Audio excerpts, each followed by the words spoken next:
the Lord's providence that we are here together today. And so I'm delighted that you all can be in our space as part of a family. But I'm here to give you the particulars about how to navigate this world. There are women's rooms on both sides. There are men's rooms over here. You've already seen where the food is. For any of you that may want to take a child out for cry room or diaper duty, or if you're just inconsolable about how technology has shaped your life, there is a cry room just up a hallway here on the left in room 135, and the feed is going on, so you won't miss a beat, even if you have to excuse yourself for going back there. Yeah. So anyway, bathrooms on both sides for women, men's rooms over here, and we're just delighted to have you. So if you have any other questions, feel free to come hail me at any point. And so at this time, I'm going to turn it over to Principal Eric. Eric. Yeah, great. So welcome to our great conversation today. I think all of you probably know me, or if I just met you coming in the door, you know that I am the principal at Canongate Catholic High School, the new principal this year, actually my first year at Canongate. And this is our, Cedric, I've already forgotten, is this our fourth or fifth great conversation? We're going to say five? Okay. So we started a few years ago and then got interrupted by COVID, and then we're kind of jump-starting it again. Adam Melton, who will introduce our speaker tonight, has been ambitious and creative and gracious enough to jump-start this for us. So I just wanted to say a word about what this is. What is a great conversation, and why do we call it that? And there's a lot of ways you could think about that. But as I was pondering how to explain it, I thought about Plato's work, The Apology. And in that work, he quotes Socrates. And Socrates says that the unexamined life is not worth living. The unexamined life is not worth living. And that claim, that statement, sort of has embedded within it and prompts a question of, well, if we know what is true, if we have a sense of the good, if we have a sense of virtue and the beautiful, well, how then should we live? And that's really the question that philosophers and artists and writers and wise men and wise women and sometimes not so wise men and not so wise women have been pondering over the past 2,500 years of how then should we live? And you'd think that after about 2,500 years, we'd have it figured out, right? And in a sense, we do, especially as Christians, we have at least the fundamentals figured out, because we know that sort of the two biggies are love the Lord your God with all your heart, mind, and strength, and love your neighbor as yourself. But then you begin to ask, what does that look like in my world, in my culture, in my day, in my family, my community? What does that actually look like? How do I put legs and feet on that? And wrestling with that is the great conversation. And brilliant thinkers throughout history have been wrestling with that question. And at Canongate, what we as teachers do is to bring our students into that conversation so that they can gain from the wisdom of the ages, but that they can also wrestle for themselves and their generation of what does it mean for them to be people who pursue truth, beauty, and goodness. How then should they live? And that's really what we're doing today, is inviting you to be part of this great conversation with us. And then the things we learn, we're going to carry back to our classrooms, and hopefully you will carry back into your communities as well. So welcome to the great conversation. And I'm going to ask my colleague and friend, Adam Melton, to introduce our speaker. Thanks, Eric. Good to see so many of you guys here. Thanks for coming. Last year, I see some faces. You were at last year's Great Conversation. So if you attended Great Conversation, you'll remember our guests, Mark and Jacob from New Polity. And they came to discuss money. And as a way of introducing their talk last year, I made the claim that for New Polity, Christianity matters. That was something I said in my introductory remarks. And you may remember me saying that and thinking, well, of course it does. Like, that's obvious. Why would you say that Christianity matters, right? So what exactly did I mean by that? So I went on to say that for New Polity, Christianity matters not just for me and for you as personal elements of our identities, but as a comprehensive way of ordering and transforming the face of the earth. For them, going to church on Sunday is the beginning, not the end, of the Christian life. In other words, they don't believe that Christ transforms just our souls as individuals, but that we must take seriously and think through all the implications of the petition in the Our Father, that the Lord's kingdom would come and that his will be done here on earth as it is in heaven. The spirit that animates American society, on the other hand, thinks that religion is primarily a private affair, mainly to do with personal beliefs. In other words, it is a cognitive affair, meant to stay safely within the confines of home or church. And this is the story, more or less, that we've all assumed. But last year, New Polity reminded us, at the Great Conversation, of the perennial truth, even if largely forgotten in our current moment, that Christianity is fundamentally a political task. Or, as a former teacher of both mine and Colin's often puts it, the church doesn't have a politics. It is a politics. Our worship, in other words, should make it out onto the streets. And as a result, there is no sphere of life, no thought, no practice, and no part of our material and technical culture that shouldn't be thought Christianly. Every aspect of life, as St. Paul tells us in 2 Corinthians, must be taken captive and made obedient to Christ and his gospel.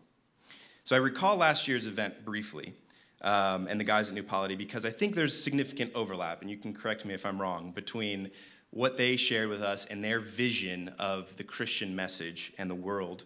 I think there's significant overlap between them and our speaker today and his topic. From what I've gathered from Colin's writings, he, like New Polity, think that faithfulness to the prayer of the church, both in the Mass and the divine office, should make a radical difference to one's material life, to one's community, and the real flesh and blood world that we inhabit.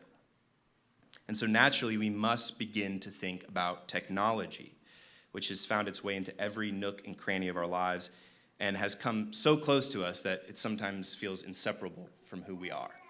And I'm reluctant to share this anecdote. My wife's looking at me because it's very telling of our own use of technology. But last year, my grandmother died, 105, ripe old age.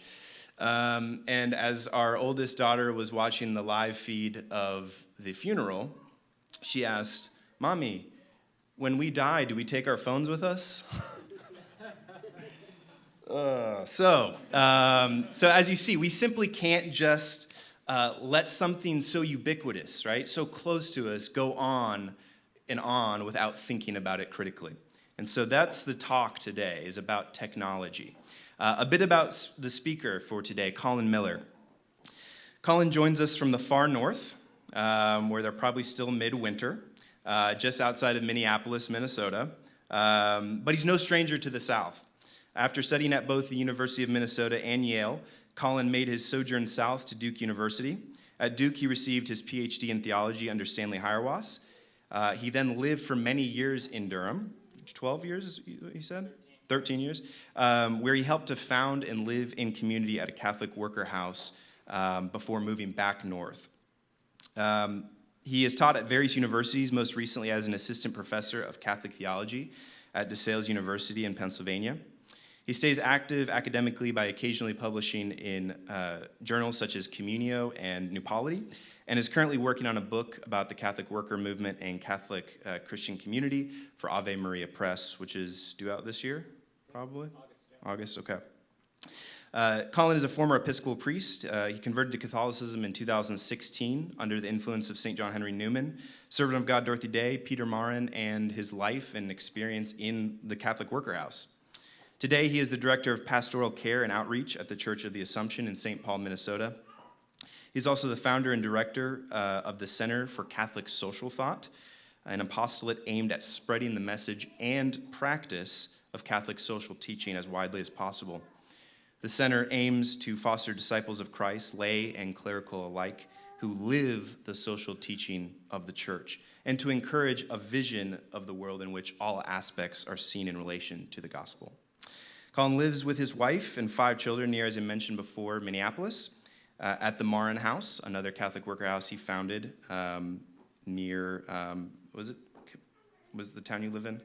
Columbia Heights, okay, just outside of Minneapolis. So if you would join me in welcoming Colin. Thank you, Colin.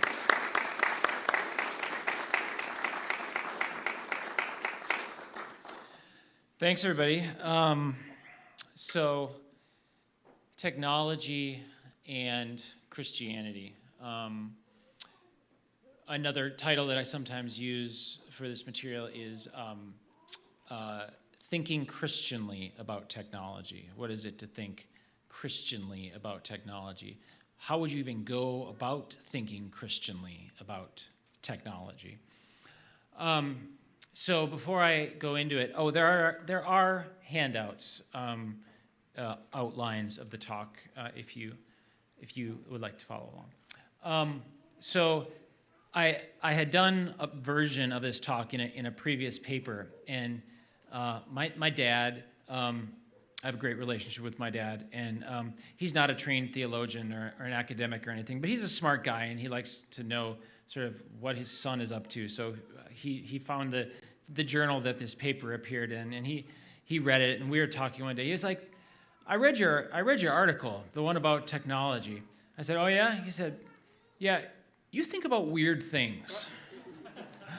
And I thought that was important and representative because I think that can be a natural reaction to what I'm about to talk about. Like, there are really important things and central things in the church, and like really important and central things in like going on in society.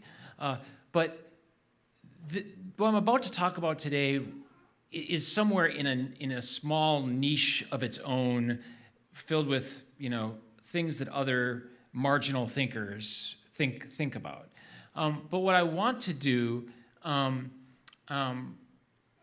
is suggest that actually this topic is right at the center of everything, and that determines much more about our lives than what we usually think that it does. So, in other words, that something called technocracy. If you don't know this word, use it often. Impress your friends at parties. Go up to them and say, "Hey, do you know what technocracy is?" And then they'll say, "I'm leaving." Technocracy, the rule of technology, determines every aspect of our lives. Certainly more definitively than than even what the most committed of us Catholics have in terms of Catholicism determining our lives. Technology determines it even more. I have the privilege of having a job that allows me to, one of the duties of which is to take communion to shut-ins and people who are sick on a regular basis. This is a great privilege, and a lot of these people, of course, are elderly, and one of their comments to me, because there's always, we sort of talk for a while before we have communion, and one of their comments to me is often about how their children, but especially grandchildren, who were raised in the faith, don't go to church anymore, don't have any interest in practicing the faith. Some of these who have had, 12, sometimes 16 years of Catholic schooling, and these ladies want to know, what are we doing wrong? And so, of course, we speculate about some of the reasons for this. Secular society is increasingly secular. There are new moralities out there. There are lukewarm parishes. There's bad catechesis. The internet exposes people to ways of life that previously weren't available. Those are all reasons and important ones that we could talk about. But what I rarely or honestly never hear named is one that is a reason that I want to suggest is one of the biggest ones, and that is not the content of new technology, but our very use of technology. So that's what this talk is about, how the use of technology makes us not want to be Christians. So when I say technology, what I'm talking about is just in general the use of tools. Smartphones, computers, cars, airplanes, screens, these are all tools. These are just all examples of what I mean by technology. Everything that makes our industries go around. Think of the vast networks of technology that make up medicine, science, commerce, transportation, the war economy, all of that. And so what I want to suggest is that all of these tools don't just distract us, make us antisocial, ruin the environment, make us more violent and require us making violence, and involve economic oppression. All of that is true, but that's not perhaps the most important thing. The most important thing is, and the thing that we should think about first, is that technology makes us different people. It makes Christianity unattractive. It forms us in habits and virtues that are contrary to the gospel. This is what I would call the regime of tools. Another great phrase to drop at a party if you want everyone else to leave. The regime of tools. It's a counter-Christian regime implicitly, though people don't recognize it as such, or in other words, what I am calling technocracy. All right, so now we're down at point number 5 here on the introduction, if you're following along. So before I go, it's important to just preface that I'm not going to be suggesting that we all have to return to a time before electricity, that we don't all have to become Amish, and that's not a slur. I have great respect for the Amish, and I'll be referring to them later on. That we don't just have to go back to 200 years ago. I'm no technophobe. What I do want to suggest, though, is that we have to be very much more judicious, intentional, and controlling about our use of technology. And that the way that we proceed in what I'll be suggesting is to take baby steps to do that. No one's going to do this all at once. We don't have to get off the land tonight, so don't. Or get off the grid tonight, and so don't worry about that. All right, so how do we think Christianly about technology? So the first point, and this is number 6 on the handout, that we have to get straight is that the Christian life is all about habits. Any good RCIA course or OCIA course or becoming Catholic or whatever you call it, or if you read in the catechism, the Christian moral life, and therefore the Christian life, is about the formation of habits. In other words, character. So that is to say that we become the kinds of people that we are by repetition. With the help of grace, the Christian life is about becoming a saint through 1,000 repetitions of small little actions that make us more nearly into the person that God wants us to be. Everybody with me? This is, in some ways, Christianity 101. So, just like learning a sport, learning a skill, learning to play basketball, learning to play drums, you start with small actions that you learn to perform very well, and you build up from there until you're a great basketball player or a great drummer.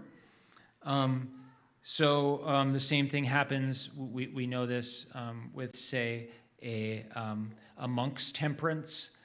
or a soldier's courage, right? A monk who gets really good at fasting doesn't get really good at fasting the first day, right? A monk over time becomes much better at controlling his appetites. A soldier doesn't become super brave in one day. How does a soldier prepare for being brave and moving forward in battle? By lots of different training that shape him to be the kind of person that isn't afraid to move forward when someone is shooting at him, where someone like me who's untrained, if anybody's shooting at me, I can tell you I'm not going to be moving forward, I'm going to be moving backward. And that's because I'm not trained in the virtues of a soldier, right? Okay, everybody with me? Moral formation is about training. So virtues are holy habits, vices are sinful habits. Or you might say loves, desires, and tastes. Being virtuous makes us love certain things. Being vicious makes us love other things, right? Etc. So the blind spot for us, this is all fairly standard, I think, so far, but the blind spot for us is that tools also habituate us. Tools also habituate us. So if we get used to, for instance, as most of us are, going 60 miles an hour in a car, we come to think that it is normal that we should be able to be anywhere within about 60 miles of here within an hour, right? Or anywhere within about a mile of here in about a minute, right? That becomes a normal expectation that we have. And so then it affects the way that we think, feel, and act. And it means that if we have to go slow after being used to being able to go fast, being slow all of a sudden becomes intolerable for us, right? So you guys all know the feeling. You're planning on getting somewhere in a certain amount of time, and all of a sudden you hit a traffic jam, and what happens? Oh, right? For me, at least. Maybe you guys are much better people than I am, but I think it happens for you too. Something wells up inside you, and we have a strong emotional reaction. We are strongly formed morally to like speed above slowness. And notice that this training that we've received to love speed is not just about like our attitude or about what we think. If I'm used to riding in a car, I can't help but have that emotion because I've been habituated that way. In other words, it's not about a mental thing. It's about your soul following your body. Your first intention, whatever you try to psych yourself out to think when you get into a car, is the intention of, I want to go fast. So the position of your body shapes your soul. In other words, our form of life sets the spiritual possibilities for our life. The material reality of our lives shape the spiritual possibilities. All right, I'm on to the back page. And the thing is that you can't keep our training into speed just compartmentalized into what we do in the car. We're whole human beings, right? And so one part of us always spills over into another part of us. This became very clear to me when I came home a couple of years ago, freshly trained in going fast in my car on the way home and trying to get home as fast as I can and cutting corners and kind of going through some lights that were pink and stuff like that we all do when we're in a hurry. And I got home, and it was dinner time, and my 3-year-old at the time was not cooperating in getting into his booster seat as fast as I wanted him to. So what did I do? My poor little 3-year-old got yelled at by his dad in a very unnice way to hurry up and get into his seat. So going fast and anger are connected. All of our passions are connected together in this way, and we are the kind of people that we are with our family, in part because of the way that we are in doing other things, like driving home. So this brings out a principle, and that is that tools always use us while we are using them. Tools always use us while we're using them. I don't know if you guys offer Latin and Greek in your classical school, but both Latin and Greek have a middle voice, and a middle voice is a voice in a language that is actively done by the person who's acting, but it comes to sort of reflect back to the person who's acting. And this is what tools do. We do things with tools, but while we're doing things with tools, they are doing things to us. And so in other words, I say tools have a middle voice, just like Greek and Latin do. So just to give another example, this is point number 9 then. Something that's, I think, more intense than cars, and that's the obvious one, are phones. They're more intense than cars because they're attached to us. So the number one habit that our phones train us in is the habit of loving novelty. Loving novelty. What's novelty? Something that is new.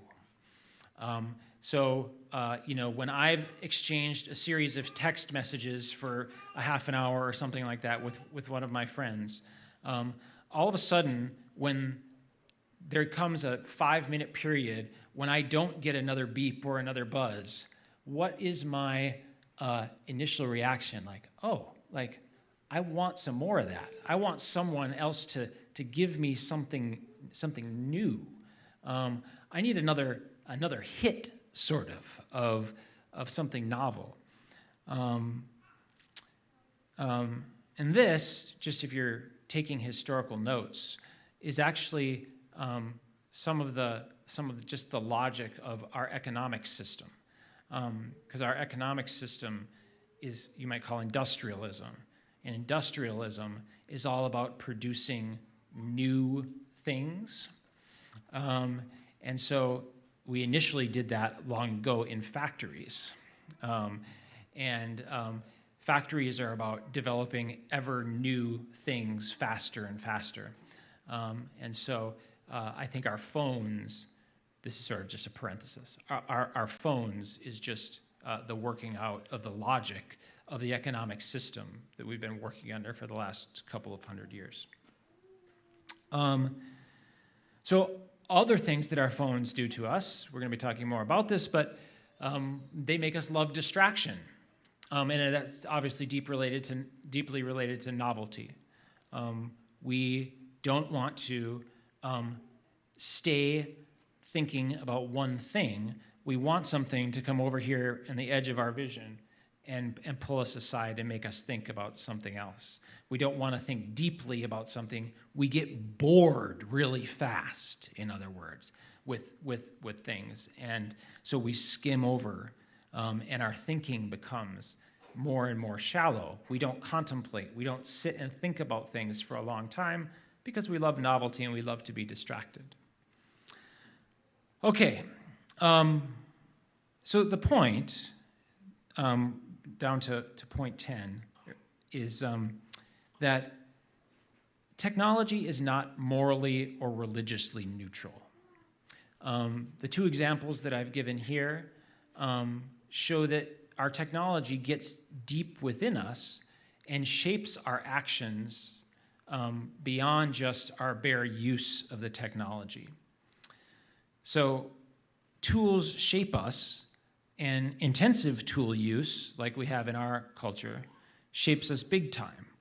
They use us. And so, if Christianity is all about habits, like we said, then technology has everything to do with Christianity, because technology is all about habit formation as well. Now, that's all just sort of an intro. The real kicker comes when we think more nuancedly about the way that tools interact with Christianity. So this is point number 11. Modern tools directly oppose Christianity. How is that? Let me start with a definition. A definition of homo technologicus, right? Even if you don't know Latin, you can figure out what that means, right? It's the human being made in the image of technology. The person who uses, like all of us do, I think, technology on a regular basis becomes homo technologicus. And so I'm going to define homo technologicus as speed-loving, novelty-seeking, distracted, future-oriented, atomized, manipulative production junkies. How about that? I'll explain what all that means. But that's who I think we all are. That's who we all are. And that's who our kids are becoming, even more than some of us who are old.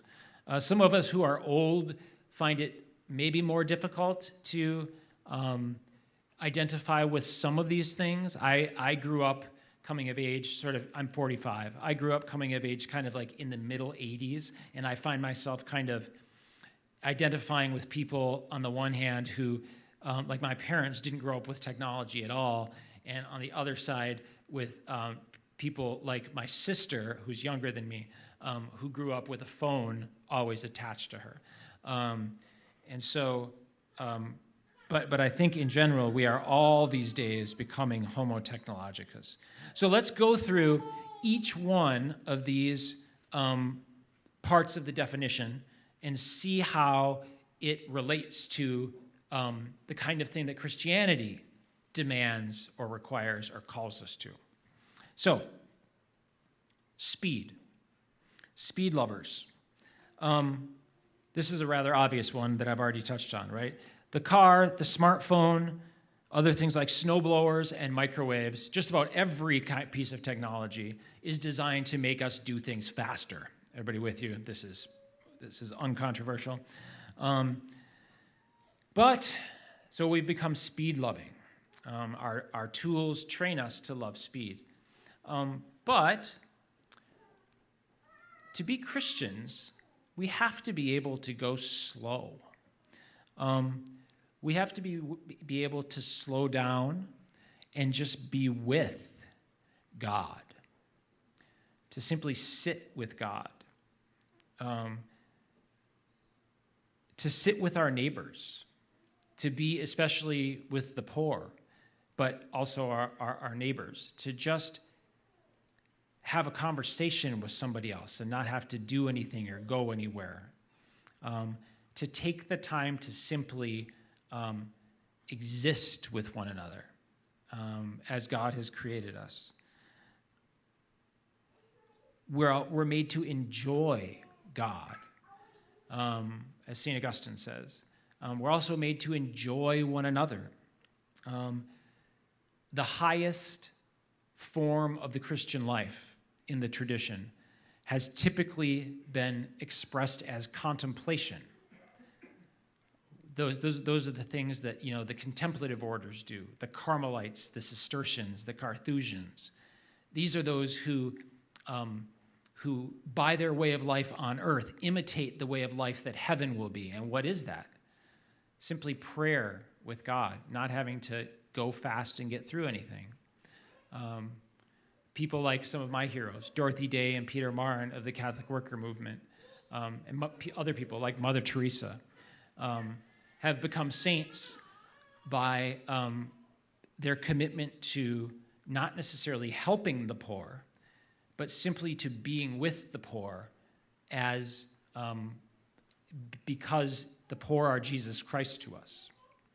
These are all things that we have to become good at if we want to become better Christians. All of us, even those of us who aren't monks and aren't Mother Teresa's, are called to become better Christians by doing these things in little ways.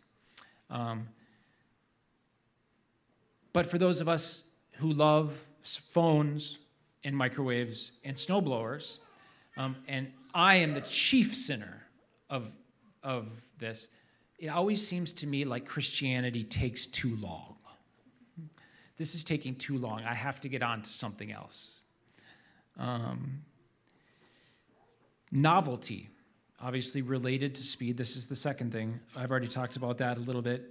We always want the next beep, the next Amazon package, the next new toy, what's the new smartphone that's coming out, whatever it is, versus what's old. Christianity calls us in a particular way to love what is old. Old prayers that we say over and over again. The same old people. They don't necessarily have to be old people, but they can be old people. But the same people that we see over and over and over again. Oh, it's just boring old you again. Can't we get somebody else in here? Right? But that's the way, for most of us, that God works in our lives. The old stories, if you read like the lives of the Desert Fathers, they had a name for this need to move on to the next thing. They called it acedia. And the monks would often say to themselves, find your salvation by staying in your cell. In other words, acedia, novelty, is that sense that any place is better than here. The grass is always greener on the other side. And this is what tools train us into. But we've got to stay with the old. We've got to stay put. We've got to stay with the same people. And being trained into novelty makes it difficult to do that. Distraction, deeply related to novelty, but overlapping. Because once again, what do we have to be good Christians? Attention. We've got to be able to focus when we say our prayers and not be distracted. I try some days to carve out 10 minutes where I can just simply sit in silence and focus on God. And I can tell you that usually lasts about 7 seconds of focusing on God before I get distracted or I long for a distraction to something else. And that's because I have so many, in part because I've been trained by technology. Same thing with our neighbors, right? When's the last time you were talking to someone, for me it's all too often, where this is a wonderful, like sort of Christian interaction that I'm having, but man, I wish you would hurry up and talk about something more interesting. The future. Novelty means new things. And when we love novelty and speed, we tend to be people who think that the future is always going to be better than the past. But Christianity is a certain living relationship with the past. We talk about Christianity in the church as a living tradition. Where does living tradition come from? It comes from the past. The past has to have a certain authority for us. You know, it used to be in cultures up until 200 years ago, almost universally, maybe 300 years ago, the weight of ancestral tradition just sort of did have a certain authority to it, that people wanted to be like their forefathers and mothers were. And it was an essential part of life to learn the goodness of the things from the past, because that was what was going to make you good now. But when we just love the future, and the future has much more authority for us than the past, this sort of appreciation of the past for Christians, the appreciation of the saints and the doctors of the church and the scriptures and all these things, becomes very, very difficult to make people understand. Modern tools, we're atomizing. Remember, we're continuing our definition of Homo technologicus. We are atomized. In other words, we are all socially segmented. When we have to produce ourselves, when we're online all the time, and so many of our social interactions and our sense of who we are comes mediated through the internet, then what we end up doing is developing an obsession with producing a certain image of ourselves, right? In other words, we, just like a product, want to craft ourselves to look a certain way to other people. And this is deeply isolating, it seems to me. Rather than receiving our identity, who we are, from a community, we produce our own identity. We are so much individuals that we craft or shape who we are primarily. Our culture is fragmented, and technology fragments us in all kinds of ways, versus a Christianity that simply is local community. If we go back and we look at the Acts of the Apostles, those early chapters, where we see the kind of tight-knit bonds of community that the early Christians had, it's hard to find that anywhere today. And that's largely because we don't like it. And why don't we like it? Because we like to be very, very independent. We like to produce ourselves. We like to control our image. And that's what technology trains us to do. Makes it difficult to engage in the kind of Christian community that the gospel requires.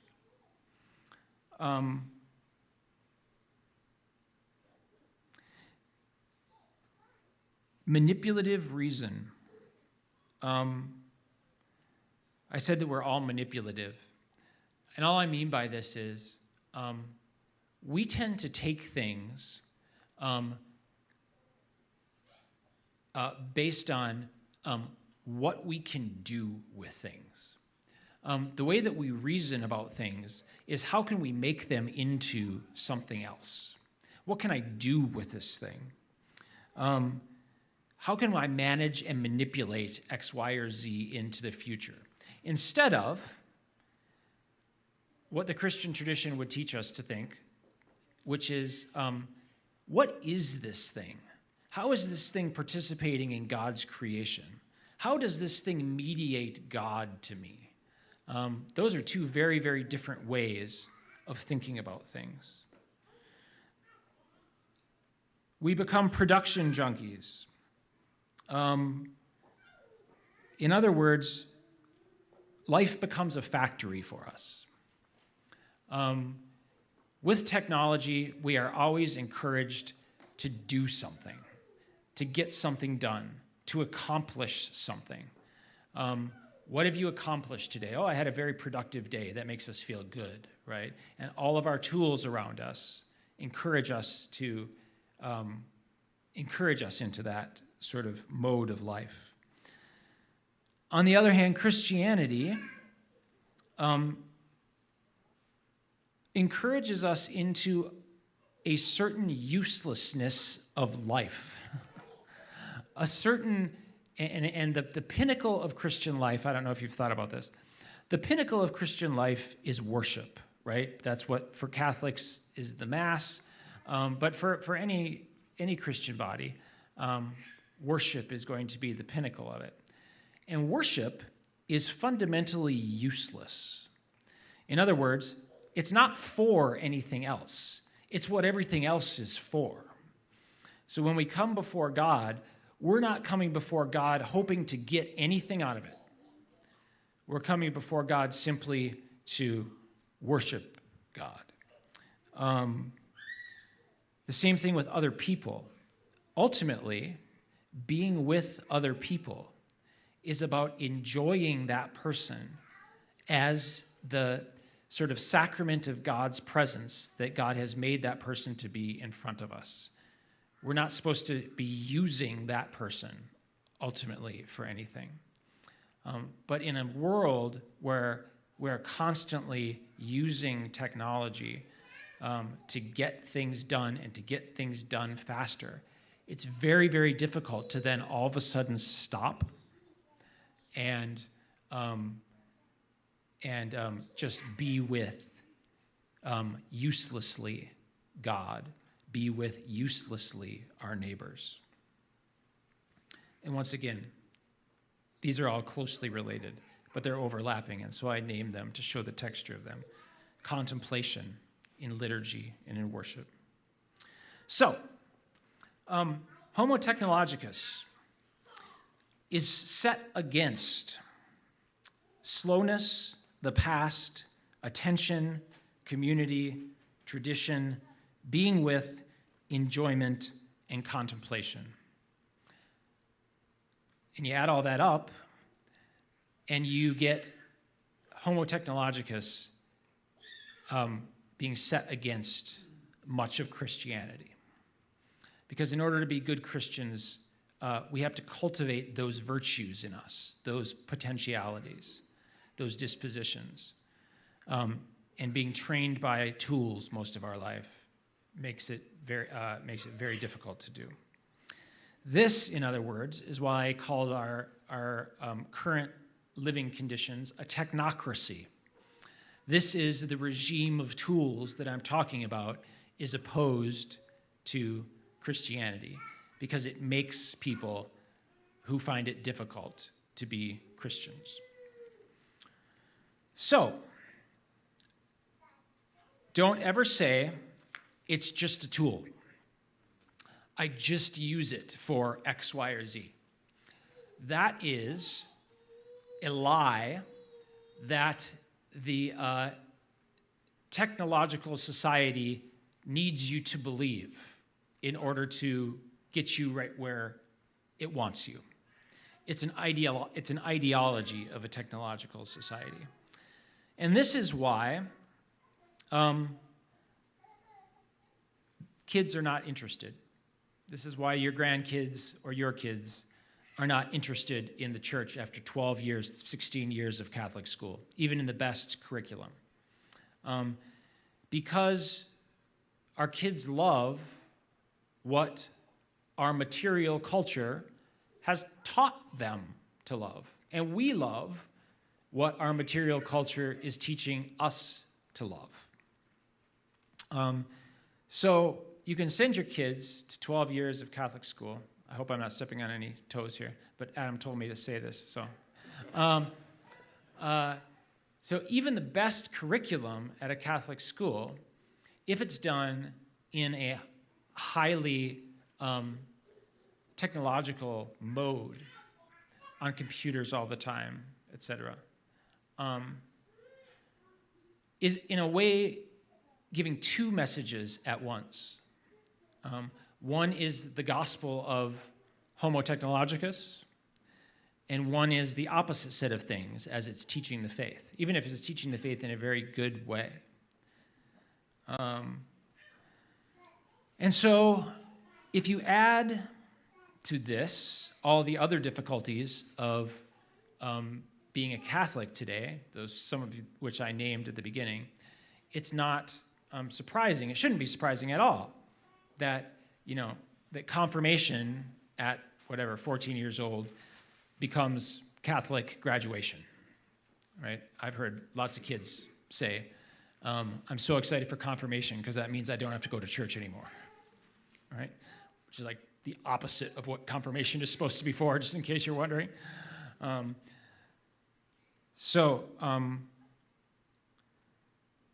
once again, when I talk about technocracy, I don't have some conspiracy theory. I don't think that anyone is thinking, let's make this regime of tools so that people don't want to be Christians anymore. The devil might be thinking that. But in terms of human intentionality, I think that this is just the logical outcome of industrial capitalism. That it's the factory system working itself out faster, more, new, better in the future. Get rid of all that old stuff. It's the factory system working it out anew. So if I had to offer a historical narrative, that's just free of charge. You don't have to pay me for that one.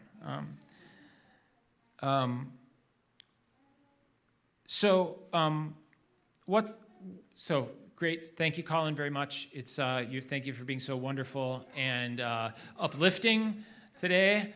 I feel much better about myself. What do we do from here? I'm actually, even though I've been a real bummer today, I'm actually a very hopeful person. Because what you should take all of this in the spirit of is that there is, it's exciting for me because realizing, this doesn't just apply to today, it applies to what Adam was talking about at the beginning, realizing that every portion of our lives is to be taken captive to the gospel is actually a really exciting and really cool thing.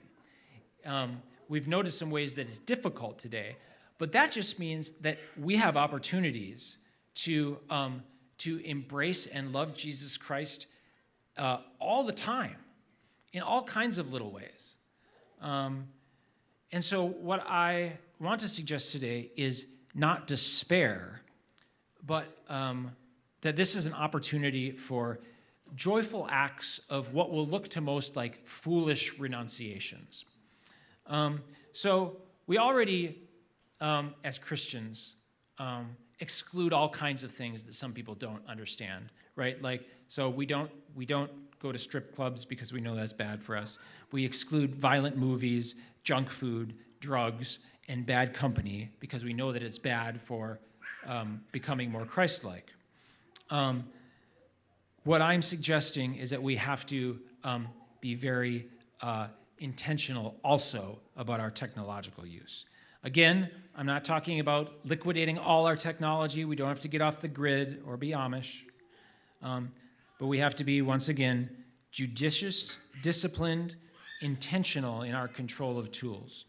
And it starts now with baby steps. And you guys know Saint Therese of Lisieux is the patron saint of the little way.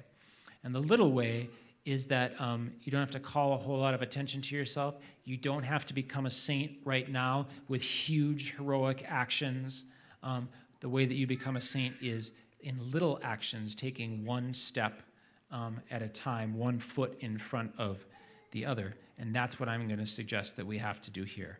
We have to leave our phone at home during the day, or get a dumb phone. You can still find them.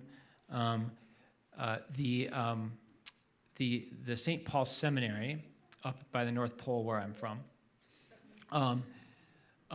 has a year now where before entering the junior seminary, the seminarians live in a house together, and part of what their program is for that year is a technological fast. So they take their phones and they put them away, and except for one day a week, they have their phones just on Saturday, and they make do without their phones the rest of the week. We could do something like that. You could have one phone for your family. I know a family that just has one, they have a smartphone, but there's 6 of them in the family or something like that, and they just have one phone. So when you call that one phone, it's sort of strange because we never have to do this. You have to say, hello, is Allison there? And because you never know who's going to answer. Just like some of you remember it used to be with phones, right? You didn't call someone's phone. We can close our social media accounts. We can bus or bike rather than driving. We can cook together rather than having fast food. Fast food also isolates us because we don't have to cook together. Can you imagine a culture where people don't cook together regularly every day? I think most cultures in the history of the world have cooked together as simply part of life. And now all of a sudden, 100 years, for the last 100 years or so, we haven't done that. That's got to make a big difference. Some tools you can get are convivial tools. And by convivial, I mean they're good for Christian life together. And these are tools which actually tend to make us more dependent upon one another. So we have the internet at our house, but we have the old Ethernet hookup, right? So you have to, if you're gonna use the internet, you have to use it right here at this place, and you can't just go off by yourself. You can't just, whenever you want to, pull out your laptop in the middle of the living room. You got to pull the cord way out, and it takes a long time, so you just don't do it. Shovel instead of using a snowblower. You guys don't have snowblowers down here. You guys don't even know what a snowblower is, probably. I'm realizing this right now. I wrote this up north. I had a good friend who was from Mississippi, and I met him, and I started talking about a snowblower one day, and he was just kind of looking at me blankly. He had no idea what a snowblower was. A snowblower, if you don't know, is like a lawnmower, where you walk along, and it goes in the front, and it shoots it out the top. But he was thinking it was like a leaf blower for snow or something like that, or I don't know. So anyways, you won't have to get a snowblower anyways. Get a hand-powered, human-powered lawnmower. Instead of using your dishwasher, be the dishwasher. Have your whole family participate. That brings the community together. It does work together. It binds you together. All of these things are just little suggestions for a move away from technology and towards real relationships that will slow you down, that will slowly, over time, cultivate those Christian habits that most of the time technology replaces. So 14, I'm almost done, I promise. Experiencing a different world. 14, practical reasoning. Most of the time, practical reasoning is what's your thought process when you're deciding on an action. Most of the time, we are trained to ask, what is faster, what's more convenient, and what makes me more independent? And I'll do it that way, right? That's pretty simple. Like, why would you do it any other way that's slower, inconvenient, and with other people? But that's exactly what I'm suggesting. That instead of asking what's faster, convenient, and what can I do more independently, we ask, in fact, if we want to build more Christian communities, if we want to have more community, we have to ask what's slower, what's more inconvenient, and what brings us together more. Or, as the Amish ask, the number one question that the Amish communities ask, and again, I'm a big Amish fan, when confronted with a piece of technology, is not, is this going to be faster? Is this going to be more convenient? And am I going to be more independent because of this? But what is this going to do to our community? And you see that the Amish communities have answered very often not something that we want. And that's why the communities are the way that they are. So, a cool thing about this, though, is if you start slowly putting, my experience is, if you start slowly putting away some of these bits of technology that assault our lives, what you do is you discover, this is 15 and I'm almost done, you just rediscover the bodiliness of life. That life is three-dimensional, not just on a screen, that it's three-dimensional, that it's a world of 5 senses. It's a world of time. It's a world of other persons. If we take our eyes off the screen, we discover a three-dimensional world that we have often forgot, I think. It's a world of voice, glance, of touch, of eyes and faces, of the smell of dirt in my garden.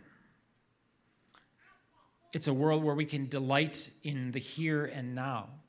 All these things are things that come with a rediscovery of my body. And in other words, technology takes us away from the body that we were given and drags us into another virtual world that isn't the world that our bodies are actually in. And we can rediscover the pleasures of bodily life, the licit pleasures of bodily life. In other words, here in a good Christian Catholic context, I am advocating a return to a new hedonism.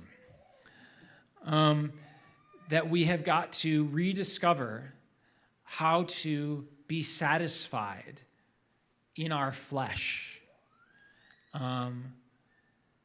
And the fact that when I say this sounds like something that is illicit for Christians, is a measure of how far we've come from actually recognizing those pleasures that God intended to be licit for us and to satisfy us every day. And the more we are forced to use technology and the more that we do use it, the farther away those pleasures become, and the more and more we have to reach for other pleasures to satisfy ourselves.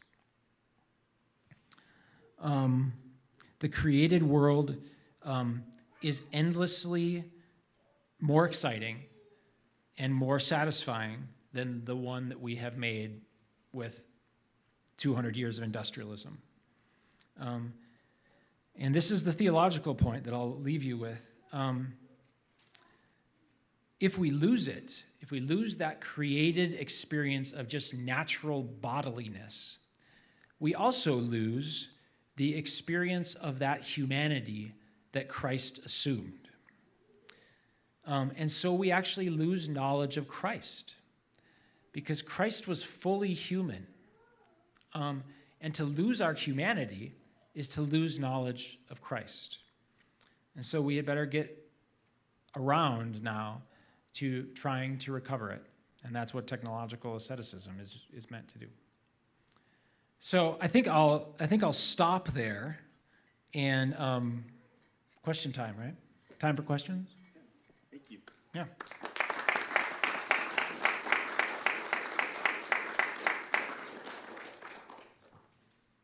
Can you hear me? Thank you, Colin. If you guys have questions, I'll bring the mic around to you. I guess I have one question about, so you discussed how experiencing a different world, rediscovering bodiliness, for those who are already convinced of this. But how do we draw those who are kind of locked into the technological regime? And I'm thinking about, kids, friends. I mean, any idea of drawing them into this other world that you've mentioned? How do you attract them when, as you've mentioned, the power of tools that it has on us? How do we draw them back into that before we can even talk about asceticism and tools for convivial, life together? That's a very good question.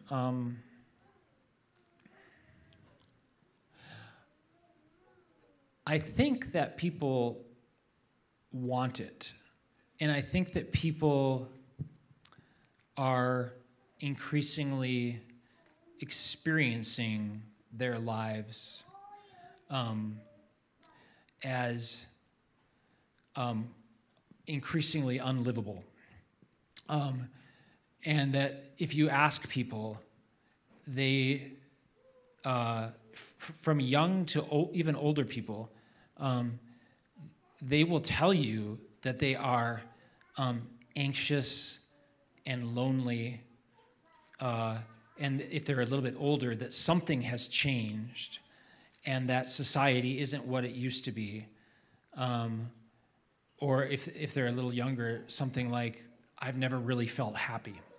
So I think that the attraction is in building communities where that are alternatives, and people are not going to be reasoned into these communities, but there's the community itself, the church community itself, since this is part of Christian practice, will, I think, for a lot of these folks and for a lot of people, be innately, what's the word that I'm looking for? Inherently attractive and beautiful, precisely because it gives them something that they're looking for on their own terms already, even though they don't know it. And just to mention, we're not going to reason people into these communities, but I think more and more the negative effects of technocracy, even though they don't call it that, are becoming more and more obvious. And so it seems like once a week someone sends, I talk about this stuff quasi-regularly, and so once a week someone will send me like a new psychological study or something that is linking youth depression and anxiety with the use of cell phones, or that's highlighting the social dysfunction of a particular generation as opposed to a generation before them, or something like that. And so I think that like the arguments are out there to be had, even if they're not put in specifically Christian terms like I'm putting them.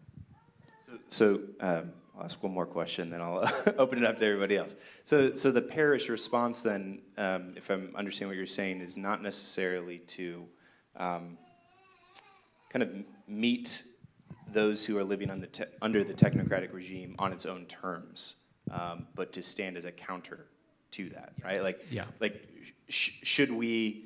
So I mean, there's lots of resources now of meeting people where they're at, using technology, and maybe we use those, but in a sense, like we have to remain committed to the slow, the contemplative, the quiet, in so many ways, like in our parish communities.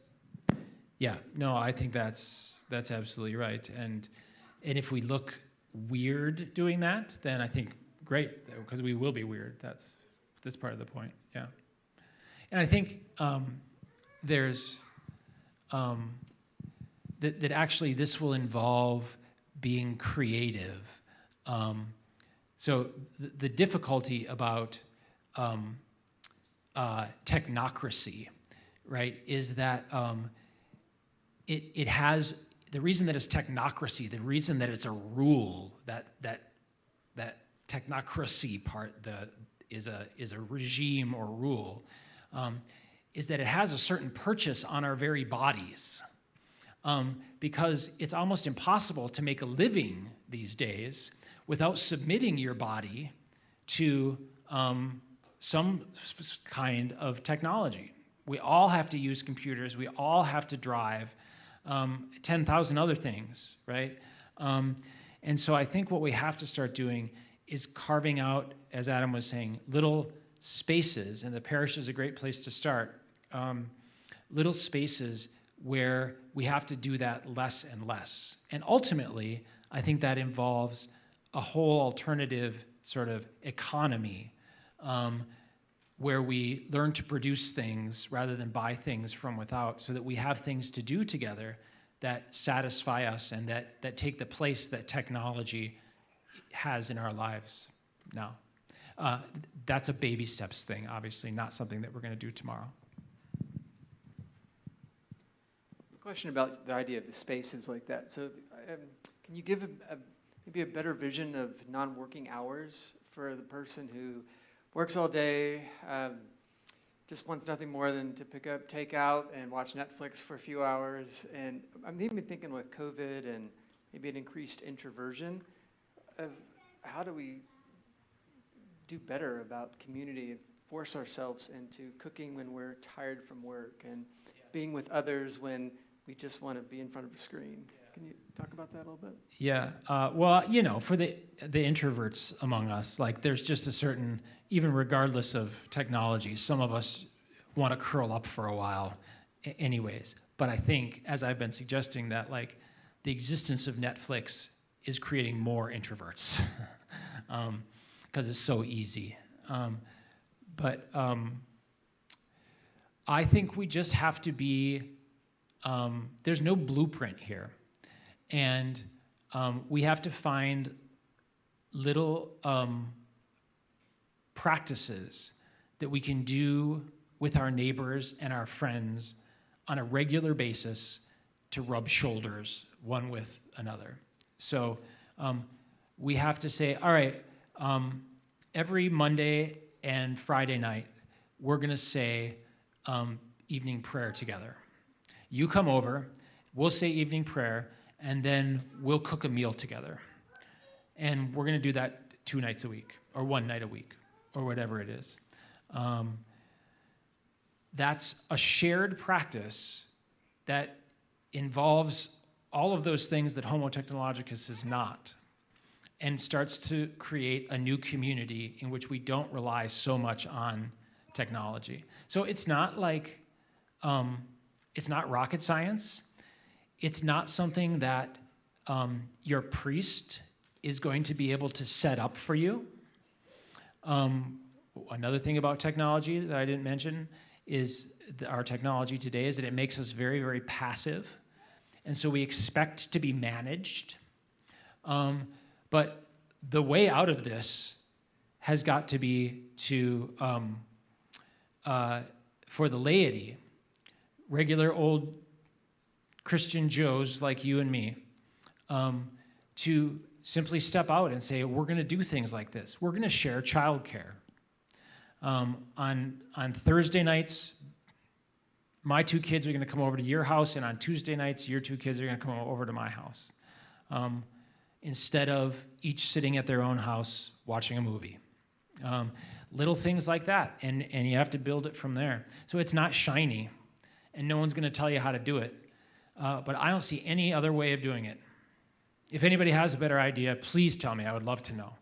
But this is what, you know, all that stuff that we hear about Vatican II, about the empowerment of the laity and the universal call to holiness of each of us, and how the church is not a building, is not an institution, it's the people. This is where that all hits the ground, right? This is what we have to start doing in our age. So, yeah. Other questions? Yeah. Yeah, so you've used the word technology a number of times, and I know you defined it briefly as the tools that we use to do things, what maybe we would have called art in times past. I'm wondering, you've made references that seem like it's a new thing, like in the last 200 years, there's somehow a shift. Can you clarify and make a clear line of demarcation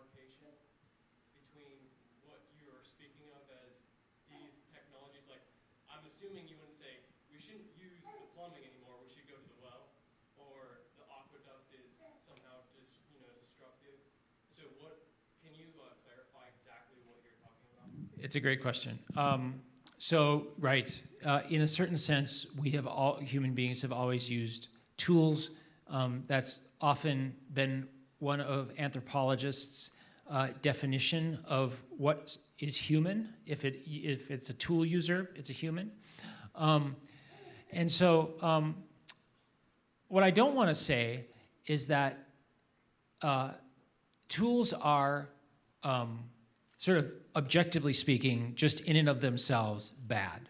That would be a wrong sort of philosophical approach to it. What I'm saying, though, is that what we want to move towards is, on the one hand, the answer to your question is I am not going to be able to draw a line somewhere between now and the last 200 years. I don't have a technical definition of tools that are good and a technical definition of tools that are bad, other than that tools should cultivate the characteristics that we want Christians to have. And how do we know if a tool is doing that? Well, it takes communal discernment. And so the good tools are the tools that foster Christian community, that foster well-being, that foster general human flourishing. And we can't really make a decision about those things on either of the two levels that we almost always think about those things on, namely on the full societal level and on the individual, just me level. If you're asking me for you, which tool is good and which tool is bad, I've given you some ideas today, but you're going to have to figure that out. How are you going to have to figure that out? Well, you're not going to be able to do it just yourself. Part of what I've been saying today is it takes other people to figure that out. And the other thing is, what I'm not doing today is calling, on some general level, calling for, quote, a reform of society from the top down, right? Okay, that'd be great if we could have it. If I could snap my fingers, I think that'd be wonderful. But none of us, no one in the whole world is in a position to call for such a thing. No one is in charge of that. No one, or very few people, are in a position to make any dent in that. What we need are communities of prudence which decide, like the Amish, giving the Amish a lot of plugs today, which decide, like the Amish, which tools we are going to admit and which tools we are going to avoid. And now I'm sure that I've given you a very dissatisfying answer. Well, just to further ask the question, your claim is still that it's not our use, or you might say they're the tool's use of us, but it's something intrinsic in the tool. Does that make sense? It's not the hammer that's the problem, it's how we use the hammer? That's right. So tools embody human intentionality. And the intentions that our tools embody are put there by human beings, and that's what comes and reflects, has that reflexive mood back onto ourselves. So a tool itself isn't anything bad, but it certainly can be the case that there are tools that it would be difficult to find a good use for. Just to build on that point, I think part of your message is the tool is neutral. It's we who use the tool to make the tool serve our purposes. Hammers are a very useful tool. you see people walking around all day long like this with a phone. You don't see anybody holding a hammer and walking around like that. They use it for its intended purpose, and then they put it away. People have got to the point where they don't put away the phone. And even before the advent of these smartphones, I can remember years ago, it was still a landline. I was in somebody's office. The phone rang, and he kept talking and listening to me. And I said, "Aren't you going to get that?" He said, "No. I have an appointment with you. It can go to voicemail." And that was before we had cell phones. So I think part of your point is if we make the relationship about people, instead of watching the Netflix, take your children for a walk.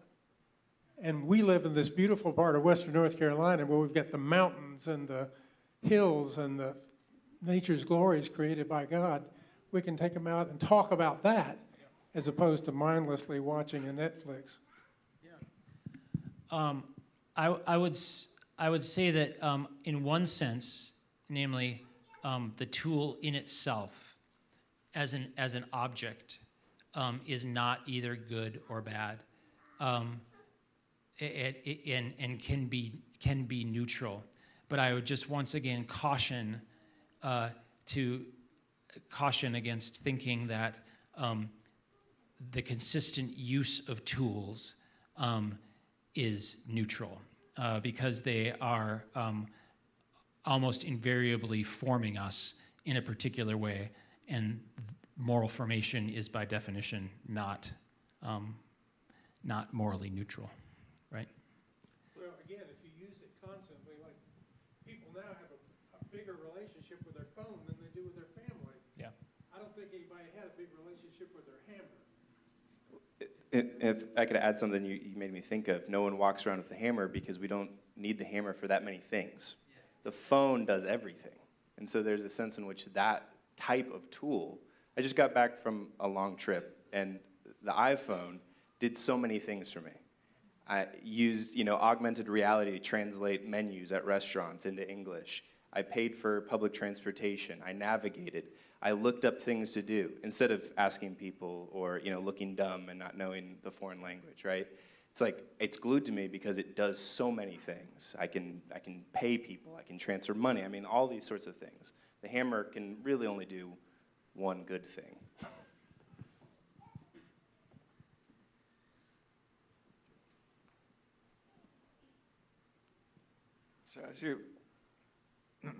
So you're talking about neutrality. So thinking about how technology, you mentioned something that forces us to go faster, and is that the element of us being controlled by it? And I've noticed it not even just in, people walking around, or just being controlled by their phone each day, but even in things that would, I guess, technically be considered good, like even ministry, where now you're seeing, like the smartphone is great, where you can now make things or have money or things move much faster to people that are in need. But even within different nonprofit organizations, it's become, or it seems like they're becoming more and more like the secular world, where it's becoming less and less about, like you said, the relationship, and more about spreadsheeting. How can I get more donors to give me money in this way, or how can it becomes more about using people to become more about a commodity. I don't think they even realize it, or even meeting people where they're at online with different Christian organizations. I think it's great, but it becomes addictive, where there's just this next push to get more content out, and we become more enthralled by consumption, where there's people out there in the world that need our help, and yet we spend more time online trying to learn about 2,500 years worth of history, where it's just not going to happen like that. And I think you mentioned the Cistercian monks. One of the things that maybe this isn't a question, I'm sorry. It just got me thinking. But Cistercian monks, like contemplation, I think Benedict said that pick one book, just one book, and stick with it. You can take as long as you want to make that decision, but when you make it, be convicted of it and stick with it. And I find that even in Christian circles, and I'm guilty of this myself, I had to stop going online because I can't figure out what book I want to read because I feel like I have to read so much, and it's never enough. And anyway, that's just some things that I thought about, even with technology that can be used for good. You mentioned about us feeling like we have to keep moving faster and faster, and I think that's where it takes us away and makes us more angry, because we're not built to be that way, and it takes us away from being in the moment.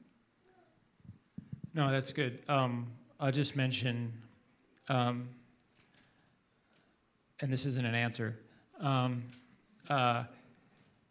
that one of the ways that we're encouraged to go faster is that everything is increasingly quantified and calculated and statistified, or whatever the word is, made into a statistic, and measured.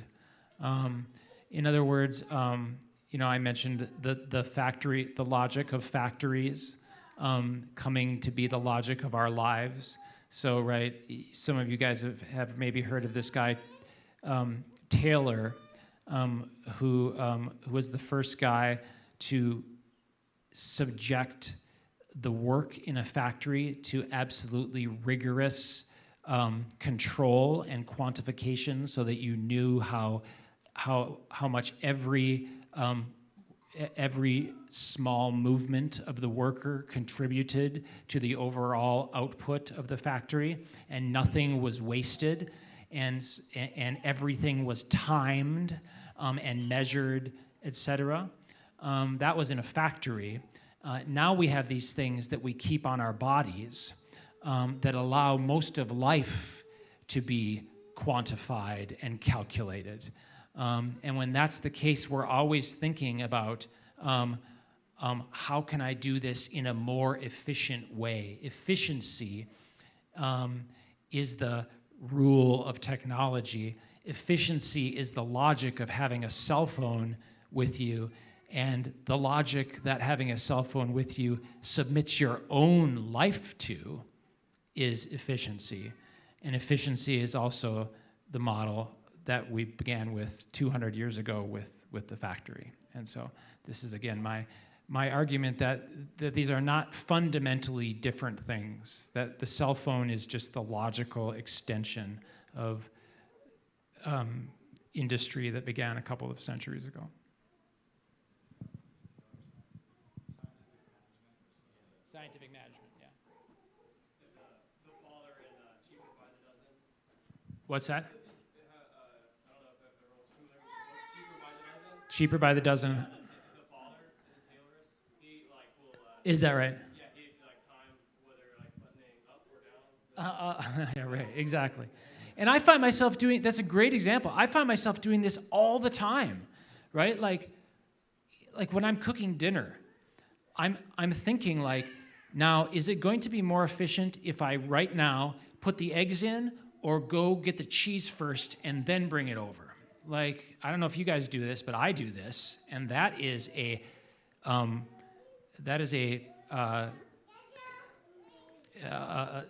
messed up way of living. So, yeah. So I work for Word on Fire, which defines itself as a global media apostolate, right? So the whole, premise of the ministry, right, is to use media, these tools, to preach the gospel, right, and to spread the charisma. But if we think about tools as not necessarily neutral, right, I'm wondering if in our efforts, and I'm not afraid to, come to this conclusion, if we're consistently using these tools to try to spread the gospel in this particular manner, I just wonder whether that kind of consistent use precludes against the reception of the gospel and efforts of evangelization, right? It's a major thing because most of the big nonprofit ministries have pretty much adopted this model because they think this is the best way to reach people and to proclaim the gospel in the 21st century. I think that's a good point, and I don't think that there's necessarily an easy answer. I myself am guilty of exactly what you're describing. So our Center for Catholic Social Thought has a website that we develop and produce. It's not Word on Fire. It's not Bishop Barron, but it's still inviting people to spend time on the internet in many ways for the sake of getting off the internet. And I admit that they may not make sense. And I certainly think that, as I said before in response to Adam's question, what we have to be doing, and I would think that someone like Bishop Barron, who by the way is with us now in Minnesota, would be tracking with a lot of the stuff that we're saying today, and would agree that the first thing that we have to be sure that we have is those alternative communities that give people an option other than a life of staring at screens. And sure, life is messy, and if people come to be drawn, if you subvert the empire from within, then I think that's what we do sometimes.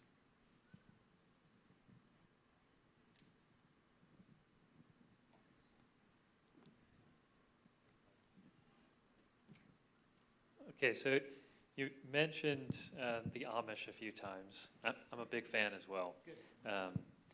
And the Amish have, I think, pretty much across the board rejected the tractor. Right? They continue to use horse draft power for their work in fields. But you also mentioned the possibility of maybe a family or a community discerning the appropriate use of a smartphone, maybe a single smartphone in a family. And they might be able to actually make use of that technology, but not have it oppress them in the way that it might as an individual. What might that example you shared about the smartphone say about how maybe we as communities could approach that discernment differently than the Amish? Does it mean that maybe our way of life already is so different that from the Amish that we arrive at different conclusions than the Amish might? We're protecting something different than what they might be protecting. Or maybe can we appropriately and properly discern that certain technologies like a tractor, if shared appropriately and actually used convivially, can arrive at a proper use? Great question. A couple of names that I haven't used here that are very informative for me. One of them is Wendell Berry. If you guys don't know Wendell Berry, go and check out some of his stuff. He writes about a lot of this stuff very well. Another is less well known, Ivan Illich. And he wrote in the early 70s and mid 80s, and then again in the late 90s.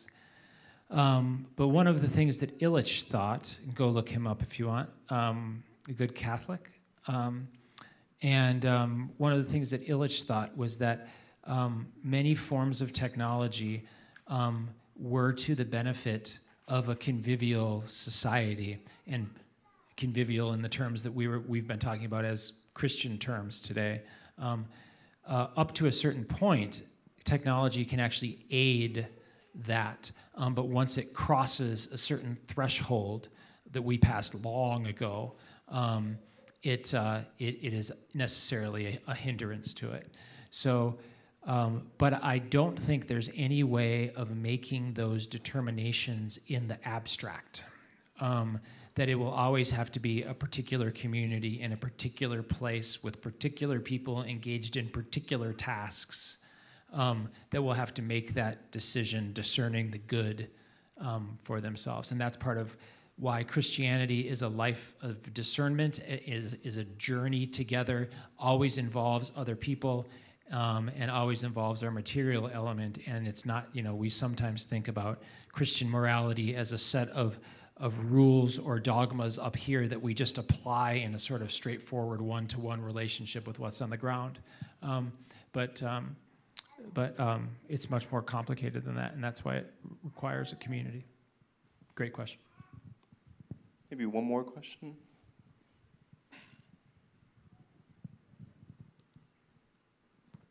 Thank you.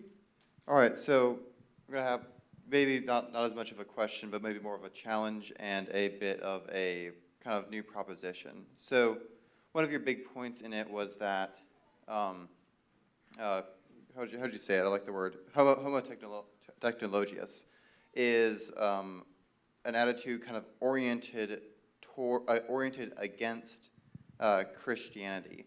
And he lists multiple things like slowness, the past, attention, community, tradition, being with, right? But if we use a kind of truer sense or I would say necessarily a truer sense, but any sense of the word technology, we can always find many examples that actually promote every one of those. For example, the past, right?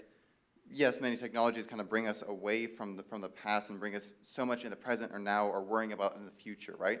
But then there are also incredible archival methods that we have now that allow us to preserve the past. For example, the book. The book is a piece of technology, right, that was incredibly beneficial.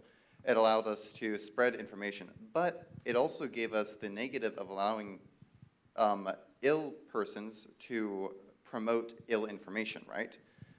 If we didn't have the printing press, there would have been no Protestant Revolution, right? That wouldn't have existed.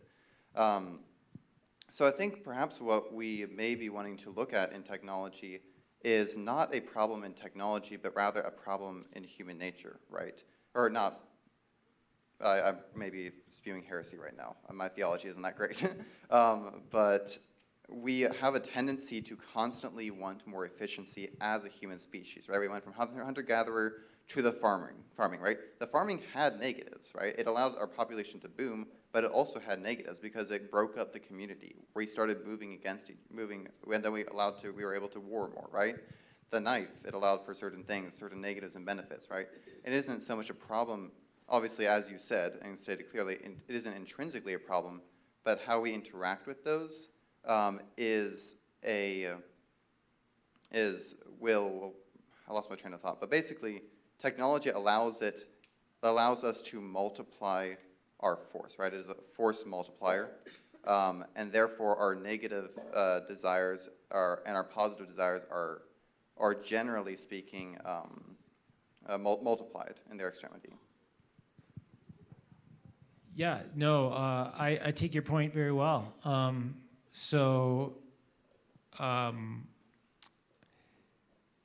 Technology itself, in terms of tool use, is never necessarily bad, often very good, up to a certain point and in particular ways, which is why it demands to be discerned within particular communities which forms of technology we want to use and how much. And one of the primary ways that we should discern that is the kinds of people that it makes us into. Certainly the book has been a great aid to Christian appreciation of the past. The cell phone, not so much. And that takes a particular community, namely the one here right now, the church, to do that. And it takes a local embodiment of it to sustain resistance to it over time. Okay, got it. So I think I understand what you're saying. Basically, we are to take each individual tool kind of as its own thing and critically analyze it. Like one example would be like a torture implement, right? That the end of that thing is to harm someone else, right? Which I think is a prime example of like We shouldn't have that technology. It is a technological advancement. It allows us to do something more efficiently, but it is kind of ordered to this thing. While the hammer is pretty neutral. The cell phone, right, can be used for evil. It can also be used for good, and it takes the individual people in that circumstance to discern whether or not that's a good thing, right? Most people today cannot live without a cell phone and therefore have to have one. But I also don't think that a 13-year-old child should have a cell phone, right? Because I think it, for them, has more negatives than goods. Yeah, so again, I would just caution against saying that the intentions built into technologies are themselves morally neutral. It's true that you can purpose them and encompass them and control them within societies, but if let loose, as it were, they tend to assume a certain logic of their own, which is what I think most of cell phone use in America today is happens with. Yeah. Okay. Yeah, I think I understand. Thank you. Thanks. All right, if we can give another round of applause to Colin Miller.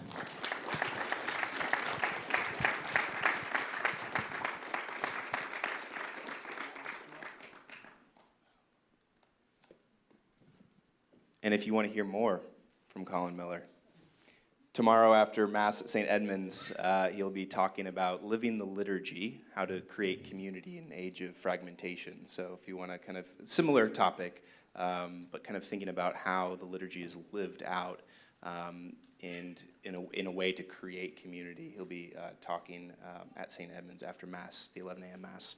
Okay. I'm going to let you go very soon.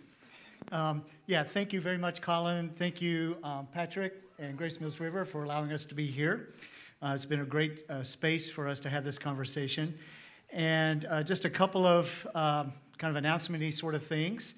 If you would like to help Canongate continue to offer these sort of opportunities to the community, and especially to offer this kind of important conversation to our students, to the young people in this area, then out at the table out front, there's a place where a little donation jar. There's also, you can use your cell phone and use a QR code, and it'll go straight to our bank account. So we also accept checks blank checks as long as they're signed. One way that you can indulge in some new hedonism that will, I think, invigorate some of the good things that Colin has called us to is this summer, Canongate is hosting our first ever music fest. We're calling it Kingfisher Music Fest with a nod to Gerard Manley Hopkins and his poem, The Kingfisher. There's a poster for it out on our table. Please check it out. If it's going to be August 4th, Sunday afternoon. Folk music, bluegrass music, storytellers, fun stuff for kids, great food, seminarians serving beer. I mean, it's got everything. And so we would love for each one of you to come and join us there. The Hillbilly Thomas are going to be our headline band.